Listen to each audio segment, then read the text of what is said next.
Good afternoon, everyone. Welcome to the Neuroscience in Education webinar series.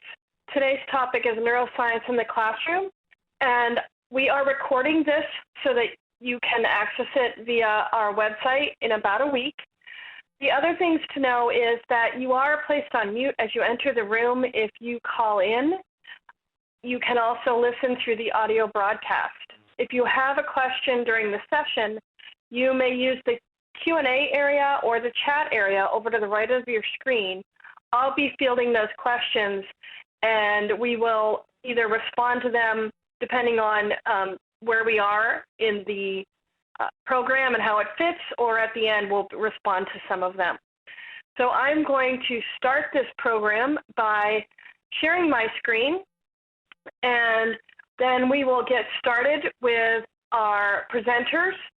Our presenters today are the CEO of Learning Enhancement Corporation, Roger Stark, and also our President and COO, Betsy Hill. I'm going to unmute them now so they can get started. And Roger, I think you're first. Yes, but I don't have anything on my screen, just so you know. You don't? No, it says thank you. There it is. Now I do. Okay, there we go. Okay, first of all, thank everyone for taking the time to share with us your time today. We know it's valuable, and we're enormously appreciative of your time. Today, we believe there's a confluence of four issues that are coming forward today that are impacting education in a very profound way. The first issue is there's no more money.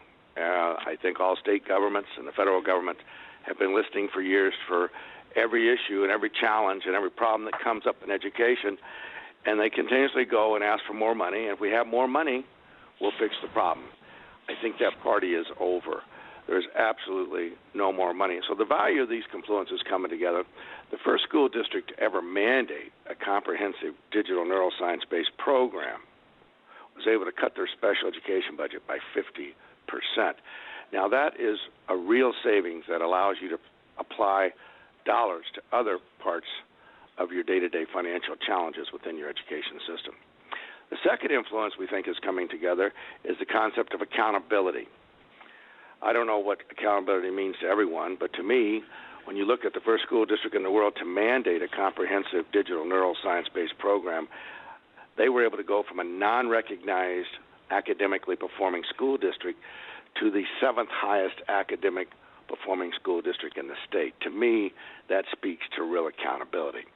The third issue that is coming together at this stage is there's a heightened focus on teacher proficiency. There's been a lot of talk about attacking all types of education reform, whether it's we need better buildings, we need better computers, we need different curriculum. It's always about these external issues, but the real issue here, what they're focusing on now, is another external issue, teacher proficiency. I don't know, but as I understand it, it's very, very difficult for anyone to take 10 ounces of water and put it in a 4-ounce glass. So I would suggest that as you begin to look at teacher proficiency, what would that look like if you delivered a classroom full of students better prepared to learn?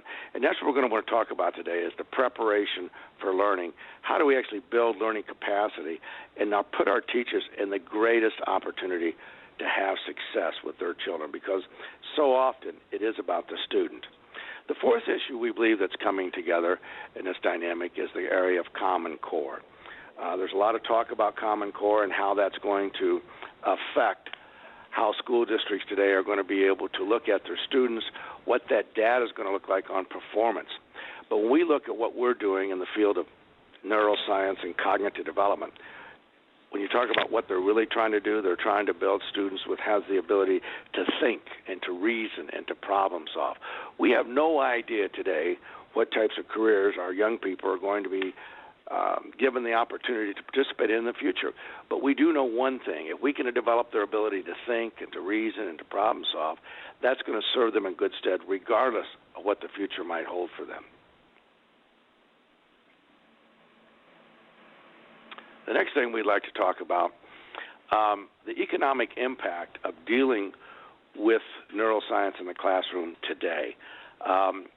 We like to talk about it a lot here at Brainware Safari, but the reality is this is not what we have to talk about. It's not so much what we have to say, but it's about what the best people in the industry have to say about what's taking place. This is a chart that represents what can take place if we can raise the PISA scores for all of our students in America to the mean level. Now, some of you may or may not know about the PISA scores, but the PISA scores were developed under President Clinton as a metrics of way of measuring the outcome of how we look competitively around the world in our students' performance in math or our students' performance in reading. The Organization for Economic Development Cooperation put together this rather extensive report about many issues that are facing us economically and the types of cooperation we need to bring together to be the best we can be. But one of the issues that attracted me was this whole discussion around the PISA scores and what that meant to our GDP here in America. And at the end of the day, if we can raise our PISA scores to the mean level for each child in America, we will uncover, according to this report, $73 trillion worth of GDP. What that means is everything else we're talking about in the economy and everything else that's being discussed on the Hill goes away. It just literally goes away. We solve this one problem, taking care of our education system. Everything else will come to a very comfortable path for us. Now, what do they say in this report, which I think is interesting, is their biggest challenge from being able to reach that goal. They lay out the biggest challenge for us to be able to meet this goal is the lack of cognitive development, exactly what Brainware Safari is about. For if we can overcome our lack of cognitive development within our individual students, we'll have a greater opportunity at success at reaching that $73 billion. The next study that's come out and started to begin to talk about this in a very meaningful way is NCATE. They came out with their policy brief analysis, and that they clearly call it the road less traveled. And they clearly state that if we cannot begin to incorporate the developmental sciences into our classroom, we will never close the achievement gap. It's an interesting report. These reports are available on our website, and we're more than happy to share them with anyone that would like one. But what's great about this report also, it talks about why educators have been reluctant to incorporate the developmental sciences in the classroom. And then they lay out policy recommendations of how they would like to see us all work together and proceed as we move forward and gaining traction in this area.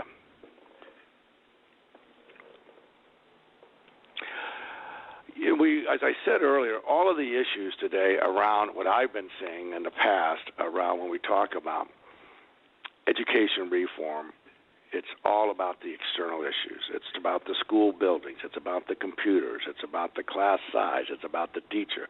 It's about the curriculum.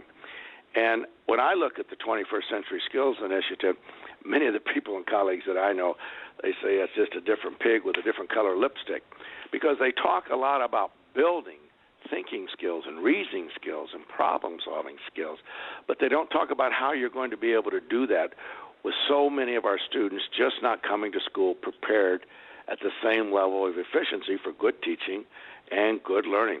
So we feel that the missing component in all of these reform initiatives in the 21st century is the student. The student is at the center of everything we talk about in education, but yet it's the only thing we never talk about. We make assumptions about that student's preparedness to learn, and they're ready for good teaching and good curriculum. And as everyone knows, that's just not the case. And I've never seen a mathematical formula where we would not put a value on any item within that formula.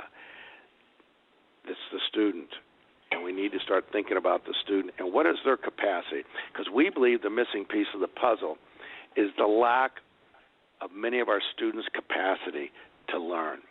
And until we fix that, we're not going to be able to deal with most of our challenges in a very effective way. Okay, so I think that's my cue. Am I right, Roger? You are right. Okay, hi, this is Betsy Hill, and I want to echo Roger's appreciation for spending your time with us today. Now that Roger's provided the context for some of the pressures that are leading us where we are, We want to spend the rest of our webinar this afternoon talking about what it looks like when we introduce the brain research into the classroom. So this slide is sort of one way to think about it. First of all is recognizing that our classrooms are filled with unique and individual brains, and we count among that the teacher's brain as well as the students. So this is sort of the image of bringing the brain into the classroom. But then that begs the question what we know about how the brain works. And this next slide has a sort of interesting image that suggests a lot of hit and miss wiring, and to some degree that's actually sort of an apt description of the brain. Our brain is about connections, it's about wiring. It's about wiring that is developed as it is needed, so when we need to plug a new thing in, we develop some more wiring. And that is in fact how our brains develop, with connections among neurons, which are the cells in our brain. But in this image there are really just maybe a couple handfuls of connections, and in our brains the actual connections mount into the trillions. So it's a very, very complex system, but it's really about building connections in response to our experience in our environment. So if we take the next step and they say, what does that all mean for the process of learning and teaching, we can really understand what learning and memory are at a very, very basic level. Learning is really the act of making and then strengthening connections between all these neurons. It's building neural networks or neural maps. And it's really about the goal of everything we do in school. We make networks, and those are used to become stronger and stronger. Those that aren't used get pruned, and they sort of disappear. So when we try to remember something, so the process of memory is we ping part of the network, and with the right activation, the whole network reactivates, and we can be said to remember. If we can't reactivate that network and those connections that we built before, the memory is lost to us. We can't access it. So what we're doing as educators and clinicians and others who might be on the call this afternoon is literally changing people's brains. The brain becomes what the brain does. And so what we have brains doing in our classrooms is really a very strong determinant of what our students' brains become. So there's a lot of popular mythology out in the world about how our brains work and how that translates into the best practices for teaching. What we want to focus on this afternoon are three principles that are grounded in solid neuroscience research and that have really meaningful application to classroom practice. So these are the three principles. First of all, that the brain seeks meaningful patterns. The second is the role of emotion. And the third is our new understanding of the different types of memory processes in our brains and what that means for how we want students to learn. And what I'm going to try to do this afternoon is to give you some very specific examples. We do talk a lot about these kinds of things in all the professional development work that we do with our clients and schools around the country. And so, we obviously don't have time for a complete course in it, but what I hope to do is to give you some very specific examples as we go through. So the first principle is the brain as a meaningful pattern-seeking device. And they really are very powerful pattern detection mechanisms. If what we take in through our senses doesn't fit into an existing network, we don't recognize it. It has no meaning, and we just let it go. So here is, this next slide is a good example of this, and it's also part of the audience participation opportunity we have for you today. And the question is basically, among this bunch of black and white markings, what do you see? And Sarah is going to bring up our poll, I think, and then you're just going to be able to type it in. And all you have to do is just type in something that expresses what you see. And Sarah's going to keep an eye on this for me. And we'll give you a minute or two to type into the box.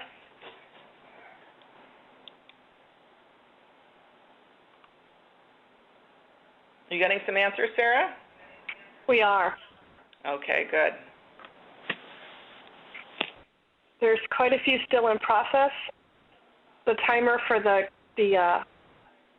poll is at about a minute left, so. Well, we'll give them a little bit longer. I think everybody can come up with an answer in a minute or so. And if you don't see anything, you can type that you don't see anything. Could be like the proverbial Rorschach test where you aren't really sure what you're seeing. Or you could be like me and you see multiple things. That's true, which is actually a sign of creativity. So do we have enough answers to? We do. I'll close the poll. Okay. So I can see them, because I can't see them until I close it.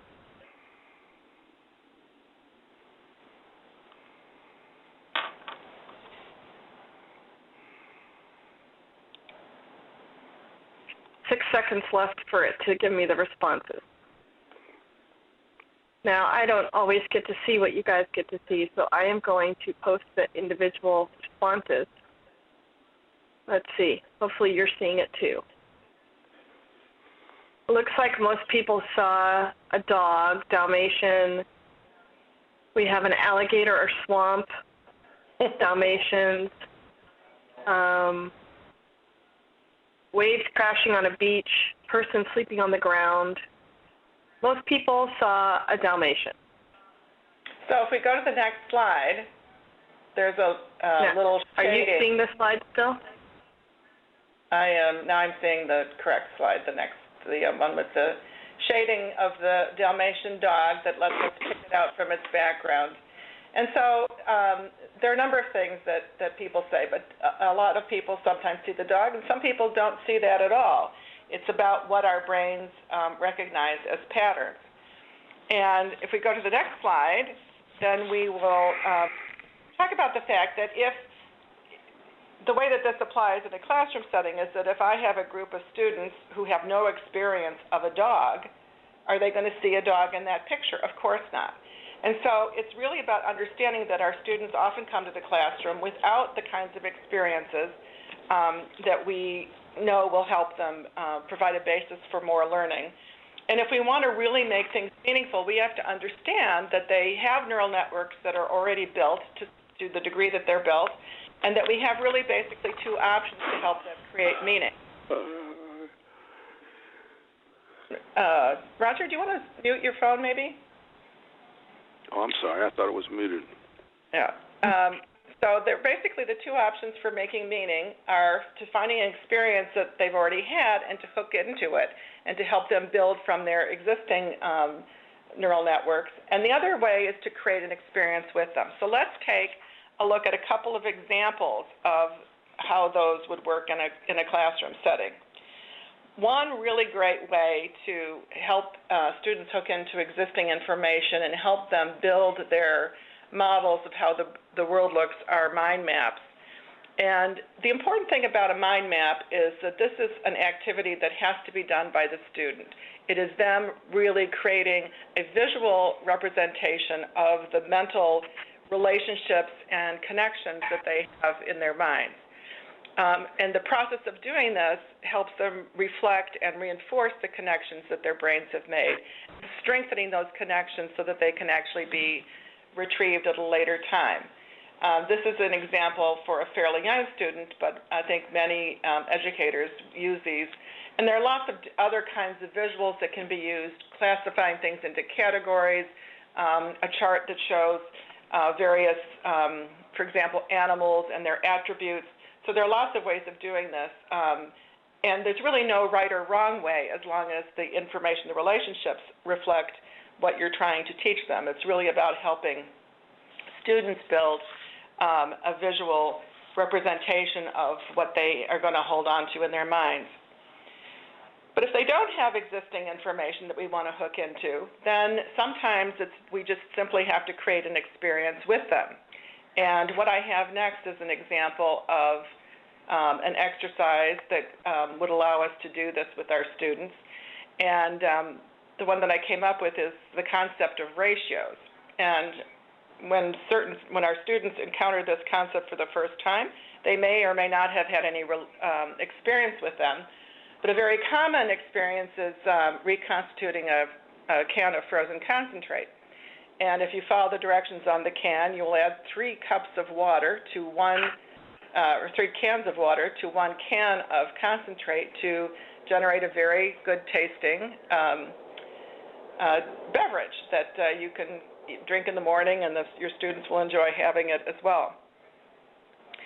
And then we can get them to further sort of think about this concept of ratios and what that means. So 3 to 1 is just the directions on but we might also, and if you click again, Sarah, we'll see, we might also then just ask them to predict what will happen when we change the ratio to 1 to 1.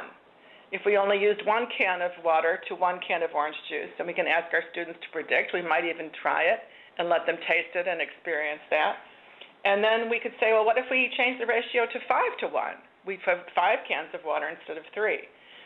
And they could try that, and they will experience the sensation of doing it, the process of doing it. There are lots of ways and things that are helping to strengthen that memory. And then for more advanced students, we might even ask about, okay, what if we take the 1 to 1, the picture with the 1 to 1, 1 can of water and 1 can of orange juice, and we take the picture with 5 cans of water and 1 can of orange juice, and we mix them together. And we might ask them about that happens. And this, of course, is a wonderful way to not tell them about exactly what they're learning, but to really enrich the whole concept of fractions and addition and distributive properties and all those kinds of things. And actually, this is another audience participation opportunity. So I'm going to ask you to imagine yourselves being in my classroom, and I've now asked you to think about what's going to happen to this orange juice mixture when we combine the 1 to 1 ratio and the 5 to 1 ratio, and what the results of those steps will be. And so your options are A, the blend tastes too sweet or strong, B, the blend tastes as intended, or C, the blend tastes too bland or weak. So we'll give you a little time to choose your choice, choose your answer.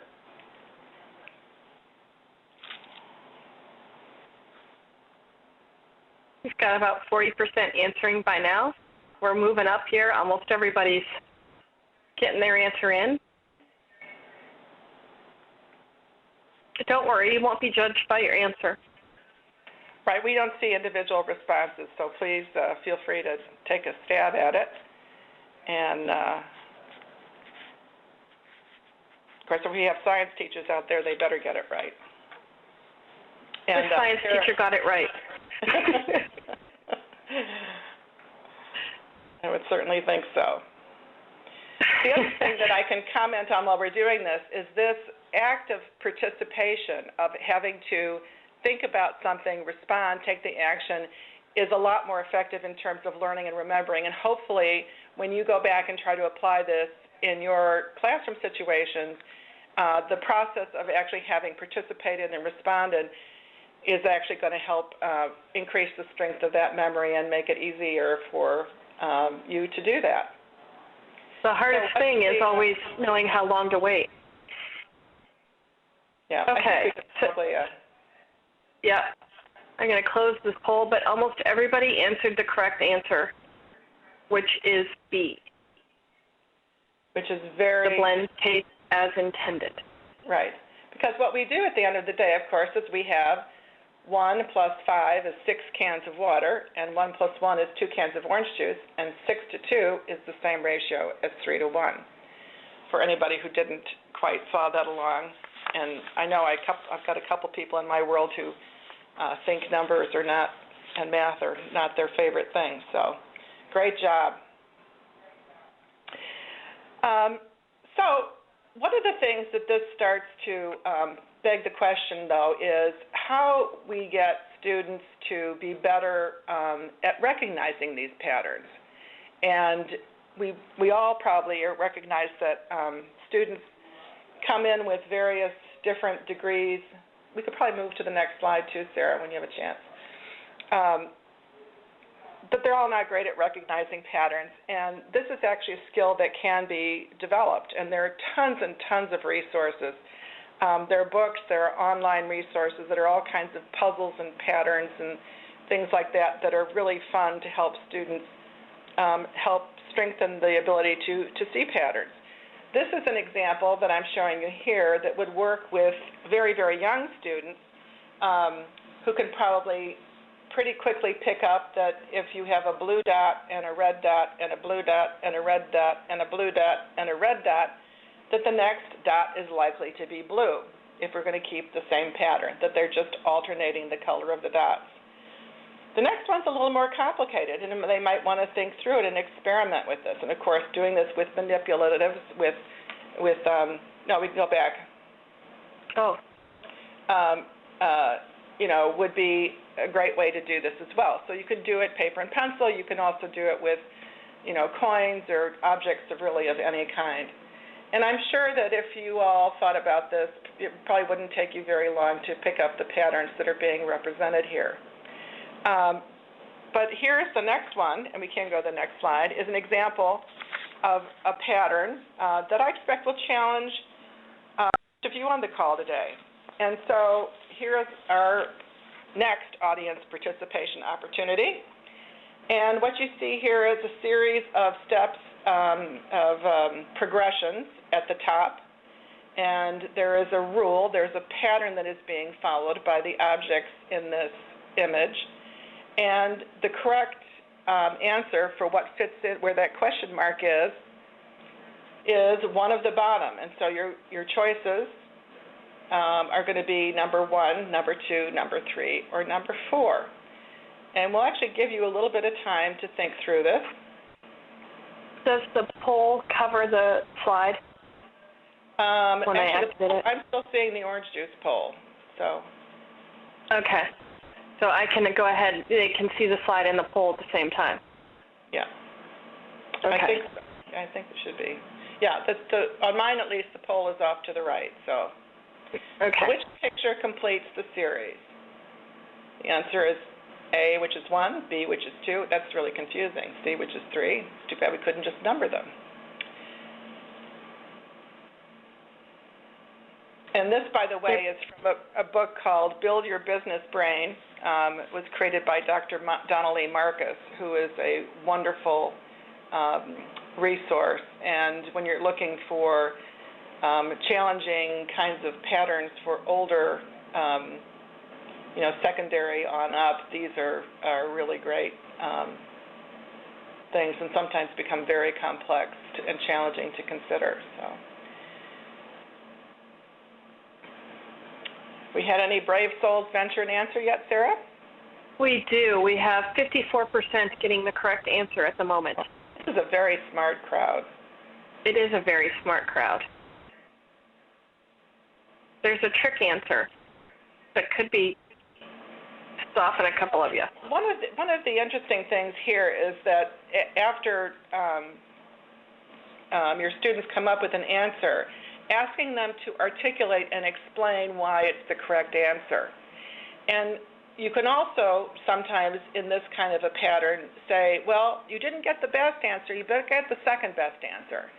And that lets them think that they're understand that they're thinking through some of the issues, but maybe missing a piece or part somewhere that they, with a little bit more consideration, could fill in. And so that process of articulating what's changing in the pictures is really a very good one to confirm and help them think about their own thinking, that whole process of analyzing your own thinking. So it looks like we're just about done here with the poll.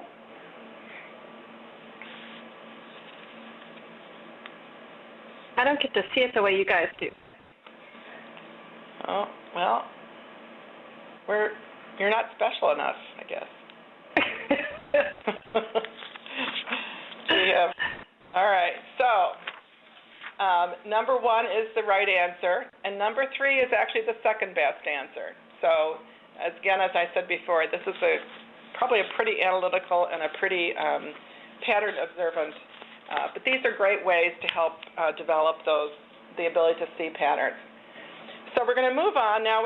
So far, we've really been focusing on the brain and its pattern detecting capabilities. And now we want to move along and talk about the role of emotions. Emotions, as many of you I'm sure know, are really important in the learning process, and they can serve us for better or for worse. On the negative side of things, they can really get in the way of learning. When we are confronted with stress or something that we find particularly threatening, basically the cognitive parts of our brain shut down. Our frontal lobes simply are not operating very efficiently or very well. They shut down so that we can run, so that we can fight, so that we can respond in basically a survival mode. And so it's really important for classrooms to be both physically safe and psychologically safe. And so there are a number of different kinds of strategies that teachers will use that really can help provide that feeling of learning in a safe, psychologically safe environment. Ways that we can avoid and mitigate stress, if we can move on to the next slide, are things like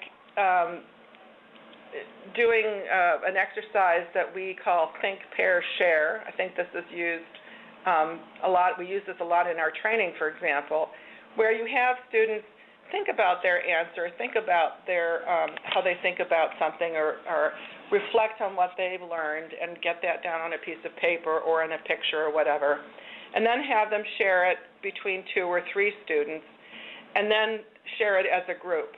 And what this does is it has everybody working actively on their understanding of the concept, but then sharing as a group. So it's not quite as threatening as a situation where everybody is being called on.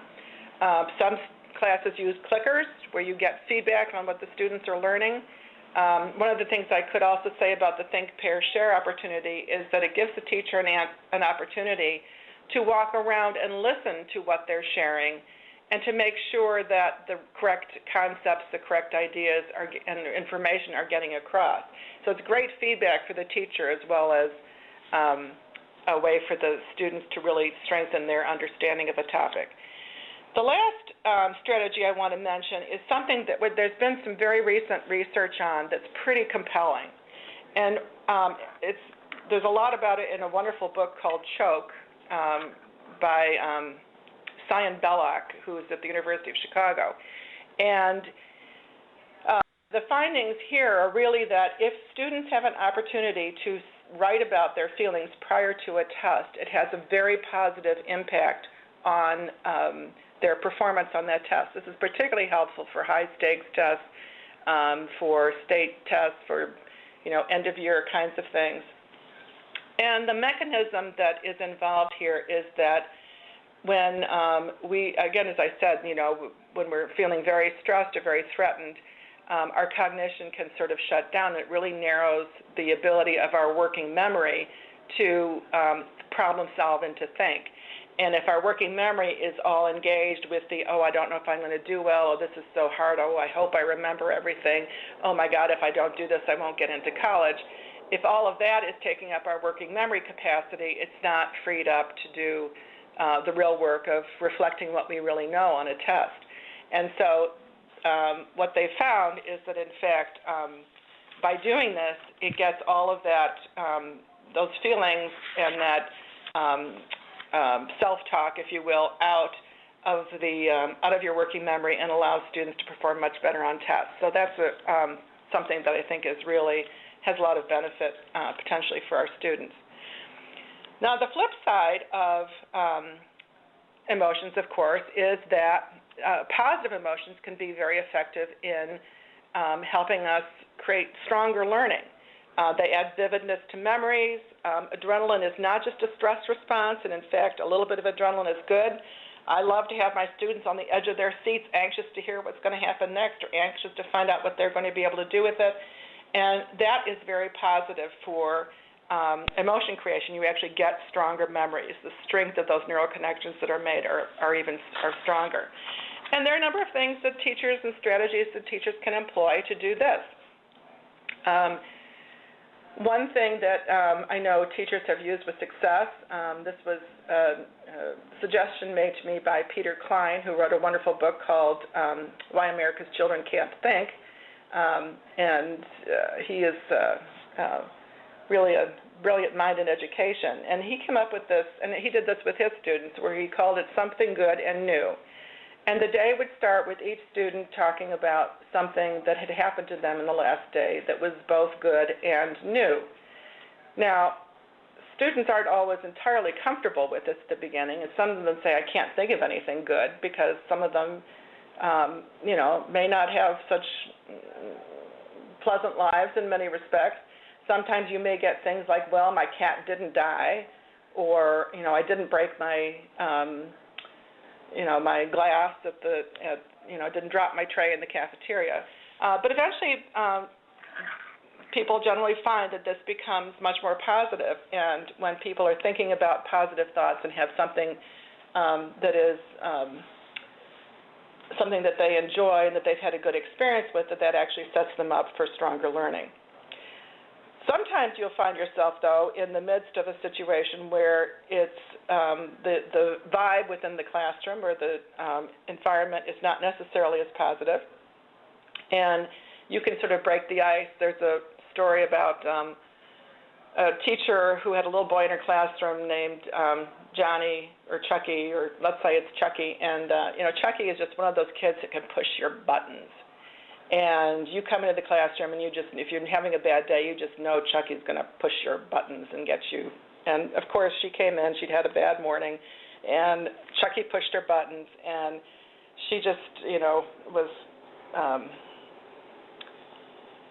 really feeling the stress of all that. And she said to Chucky, tell me a joke. And Chucky thought this was a little odd, because this is not the way this teacher typically responded. But he came up with a joke, and it was pretty feeble, but she laughed. And this class, eventually over time, became a place where when kids were feeling stressed or feeling unhappy about something, they would say to each other, tell me a joke.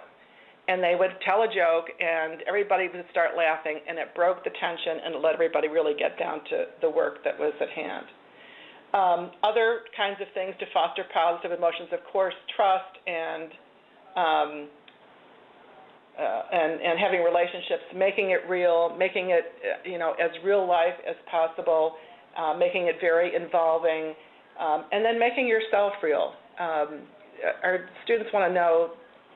I actually had a superintendent tell me the other day, our students don't care how much we know until they know how much we care, and I think that's sort of a really quick way of summing that up.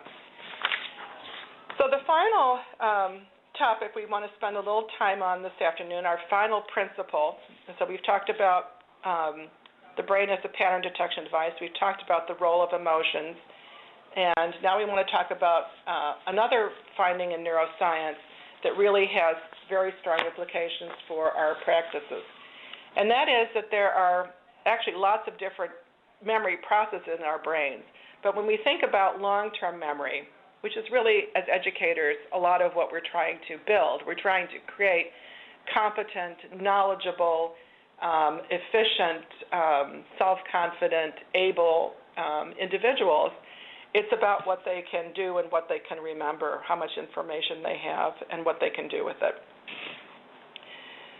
So the important neuroscience principle here is that there are at least two distinct types of long-term memory. One is declarative memory, and that's all about our general knowledge, our life experience, and what we can tell somebody. So the fact that George Washington was the first president of the United States, and the fact that we celebrate President's Day because of George Washington and Abraham Lincoln, when your mother's birthday was, who started the Civil War, all that kind of information is declarative information, declarative memory, resides is encoded and comes back out in that manner. The other kind of memory is called procedural, and these are the things that we practice over and over again, and to the point where we are just on autopilot. That's the term that we often use for this. So if you think about the fact that you can walk, if you think about the fact that if you play an instrument that you practiced a piece over and over again, Think about the fact that you tie your shoes without thinking about it. These are all the kinds of procedures that our brains can just take over for us. We don't really have to think about a lot. And the reason that it's really important to understand these two different types of memory is that the way that we help our students learn these different kinds of memory, these different kinds of things, is very different.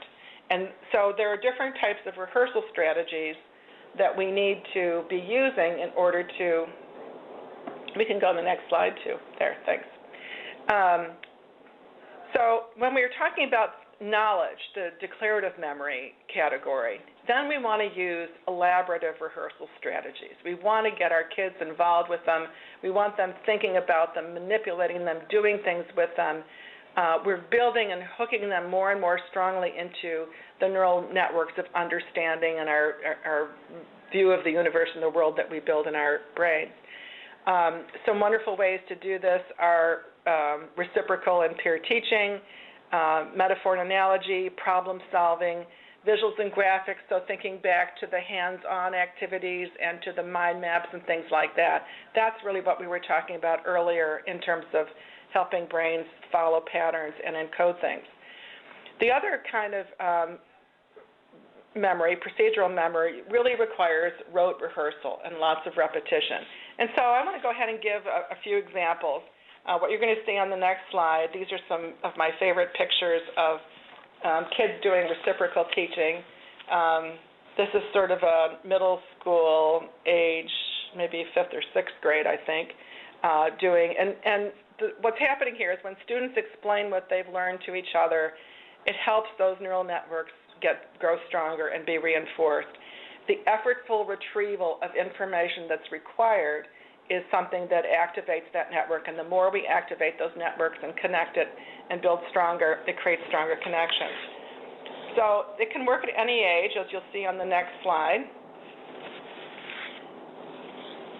as well as on the following one, which in the next slide actually depicts, here are a couple of 4-year-olds, believe it or not, explaining counting to each other. So it really works at just about any age. In fact, I can tell you, as I have taught these principles in different ways with different groups, I have developed really a much deeper and stronger understanding. And as I think many of you have probably experienced, if you can teach something, sometimes you don't even know something until you can teach it. But when you can teach it, I think then you really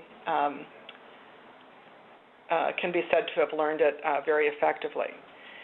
So again, these were strategies for elaborative understanding of declarative memory, the things that we hold in declarative memory.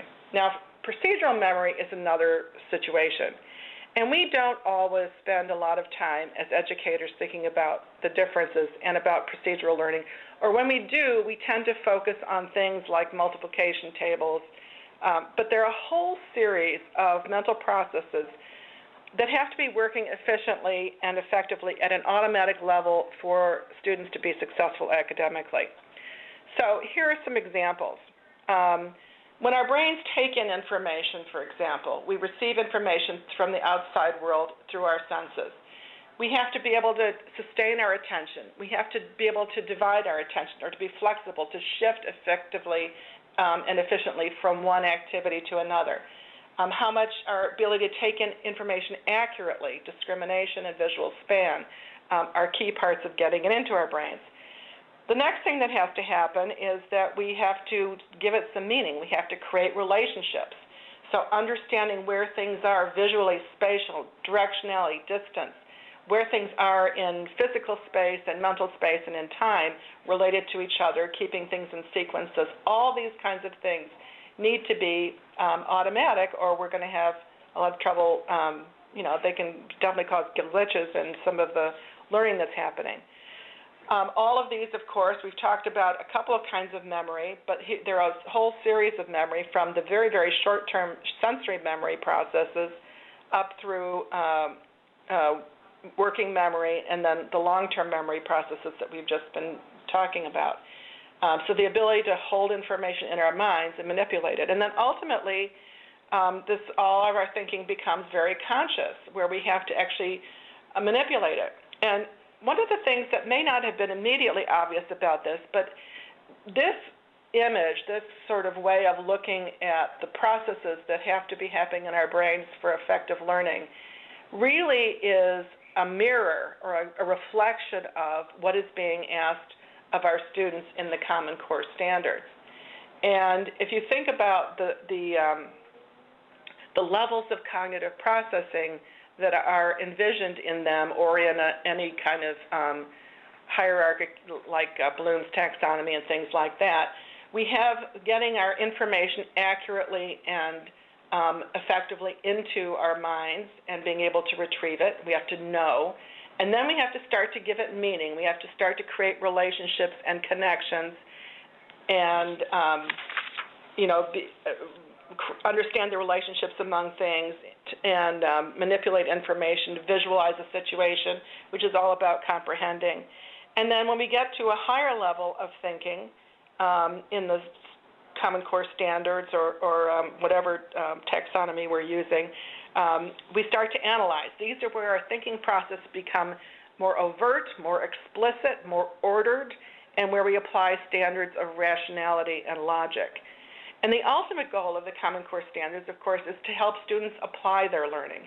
And so all of this has to be happening together in the context of sort of a real world where all of these things are not just about abstract knowledge, but really about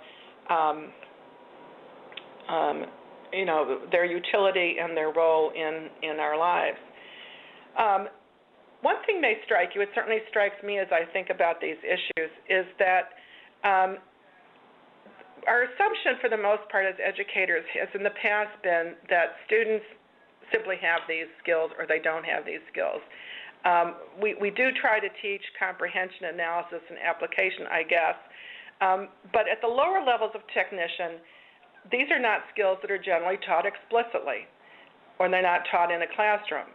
And the reason that they're not taught explicitly in a classroom is because they're procedural, because they require practice and repetition to get to the level of automaticity. And that's not something, because our brains are so unique and individual, that it's very easy to do. So how would that look? How would that work if we were able to do that?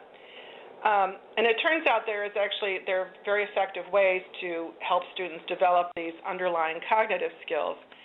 Brainware Safari is, for example, a software program that develops a whole series of cognitive skills that are critical for learning. It comes from neuroscience and clinical therapy best practices. And basically, it takes the techniques that are used by therapists and married it with video game technology so that it can be used. It's individualized, but can be used in a group classroom setting. So it's scalable and able to be used in a way that actually can work very effectively in a classroom situation. So we don't really have time today to provide a lot of information about Brainware Safari or a demo, but we certainly are happy to provide that at another time. But I did want to share with you a little bit, just create a little bit of understanding, hopefully, about the magnitude of the impact that we can have on students' effectiveness and their academic progress when we help train these skills in a comprehensive and integrated manner. So what you're seeing here is the results of published research, peer-reviewed published research, in which students used the program for about 12 weeks. They worked all the way through different areas of the program, working on developing their cognitive skills with repetition, just like we know procedural memory requires, but in the context of a video game. Or at least a video game kind of format. And there was a group that used Brainware and a group that was the control group. These were all students from 1st through 7th grades. And the pre and the post test were the Woodcock-Johnson cognitive battery and some of the skills of academic performance. And what you'll see here is that the Brainware group, on average, improved their cognitive abilities by over 4 years in the space of those 12 weeks. So the Woodcock-Johnson actually provides a score that is based on an age equivalent. So if I'm 8 years old, I might have the intellectual ability of a 4-year-old or the intellectual ability of a 10-year-old or whatever it would happen to be. And so this is saying that these students performed on average like students that were 4 years ahead of where they started. That was compared to 4 months of improvement for the control groups. The control group grew on average just about, the time elapsed was 3 months, their growth was 4 months, so very close to that. The important thing to start to think about here is that, these are skills that are really necessary in everything we do in academics. And as you looked at that previous, we related it to the core standards, but we can also talk about in the context of reading, we can talk about the context of math concepts and manipulation of math ideas. And the important thing here is that these start to translate pretty quickly into academic results. So on tests of reading fluency, math fluency, and similar kinds of academic tests, the brainware group improved by almost 2 years, 1 year and 11 months, compared to just 1 month for the control group. So that brings us back to really where we started. I just want to come back and to sum up quickly what we've been talking about this afternoon, the principles and strategies that neuroscience really does contribute to what we can improve and do better in our classrooms, the brain and its pattern-seeking capabilities, the role of emotions, and finally, the importance of understanding that we learn in different ways and that we create memory in different ways depending on the type of skill that we're talking about.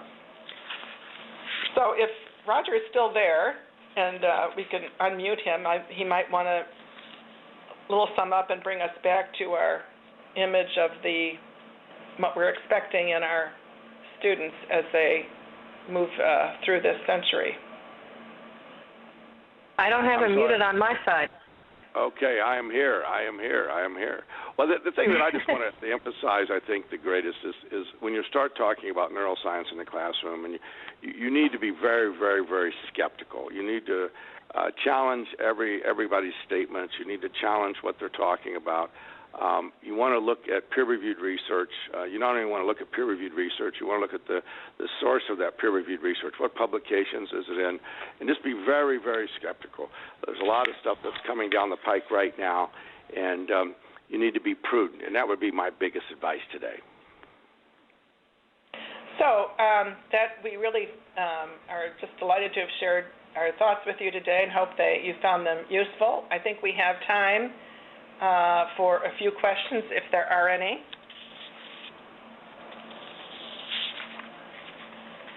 So we'll give people time to, and give Sarah a minute to look and see if people have come up with questions. While they're thinking about questions, I would like to make one comment. The dynamic that sets us apart, our unique value proposition, is the comprehensive, integrated architecture of how we go about building cognitive skills. It's an interdisciplinary approach, and it's highly comprehensive, and it's highly integrated. It's built like the brain works, and that's what's uniquely different about us and any other program that's on the market today. Betsy, we have a request to have the names of the 2 books you mentioned emailed, so we can include that with the slides when we send them. Yeah, I'd be very happy. We did Choke and Peter Klein's book. And Donna Lee.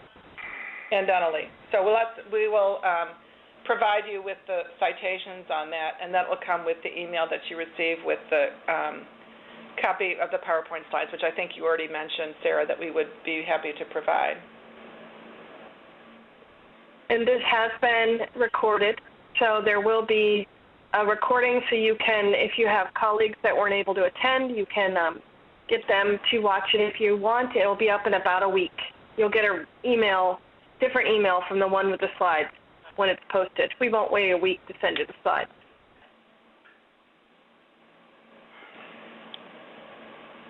And I'm not seeing any questions.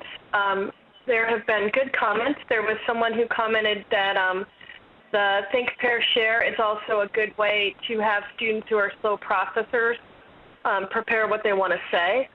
Takes the pressure off in that way too. So that's a nice additional comment to add to what we were talking about. It's all about trying to help with the deficits they do have and have a better classroom as a result. There's also a comment which I really appreciate from one of our participants about the role of adrenaline in actually promoting memory consolidation. And so that's, I think, research I want to go and check out so that we can include that comment as well, because the process, and another thing that promotes memory consolidation, of course, is sleep.